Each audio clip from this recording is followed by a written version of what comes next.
7:30টায় বাসা থেকে বের হয়েছিলাম, আর এখন 8:50। আমি শালনা পর্যন্ত আসতে পারছি। মোটামুটি অ্যাভারেজ 22-23-এর মতো ছিল। আর যাইতে হবে বাগের বাজার, বলে দিলাম আসলে আমার ডেস্টিনেশন। ঠিক আছে, শুরু করি তাহলে। এখন হয়তো রাস্তার ভিউটা একটু ভালো পাওয়া যাবে, যদিও কুয়াশা এখনও ছাড়ে নাই। নর্মালি সূর্যের আলোতে এই রোডের যে সৌন্দর্য, কুয়াশার মধ্যে সৌন্দর্য আছে, কিন্তু একটু অন্যরকম আর কি। রোদের সৌন্দর্য আর কুয়াশার সৌন্দর্য দুইটা সম্পূর্ণ আলাদা। ঠিক আছে, চলেন তাহলে যাই। যেতে যেতে হয়তো টুকটাক কথাবার্তা বলবো।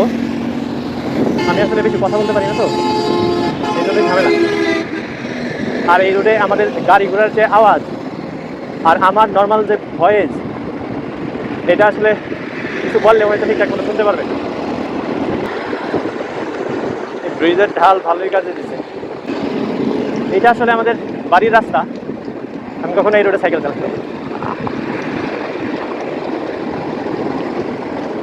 এখানে এতটা অল্প সময়ে এবং এত মজায় মজায় চলে আসতে পারবো এটা বুঝতে পারি নাই কখনোই। কিন্তু রাস্তা এটা মোটামুটি ভালোই রিস্কি আছে, কারণ এখানে আমাদের ভদ্র এবং সভ্য মানুষগুলা, এই যে উল্টা মামা আছে এখানে প্রচুর। মোটামুটি সব ধরনের গাড়ি এই পথে উল্টা পথে চলে।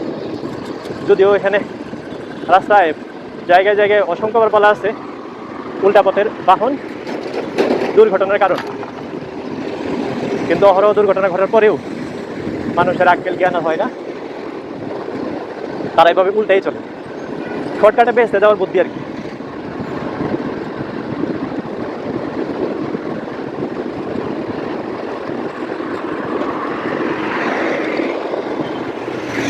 আমি মোটামুটি স্বপ্ন দেখতেছি যে এই রাস্তা ধরেই একদিন ময়মনসিং যাবো, আরেকদিন যাবো বাড়ি। এই জন্যই মূলত নিজের স্টেমিনা পরীক্ষা করা।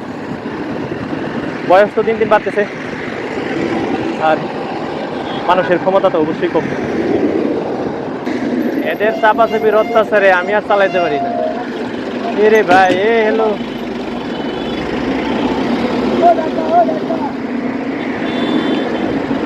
তুমি ঢাকা যাও? শনিবারে এত গাড়ি চলে কেন?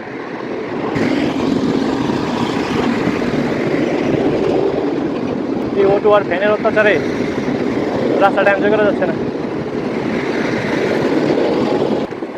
আজকে সব কিছু ঠিকঠাক থাকলেও একটা কাজ কিন্তু খুব একটা ভালো করি নাই। কারণ আমার কাছে শুধুমাত্র একটা টুল কিট আর টায়ার ফায়ার খোলার যন্ত্রপাতি থাকলেও আমার কাছে টায়ার রিপেয়ার বা এক্সট্রা টিউব কোনো কিছুই নেই। সুতরাং আল্লাহ না করুক যদি কোনো ধরনের লিকেজ টিকেজের ঝামেলায় পড়ি, তাইলে কপালে দুর্গতি আছে। আমার প্রথম লং রাইডটা আল্লাহ অবশ্যই সেফলি পৌঁছে দেবে ইনশাল্লাহ।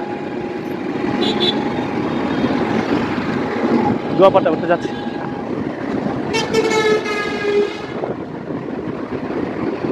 দেখছেন অবস্থা? এত উল্টা বা 2 লাইন 3 লাইন করে আসে।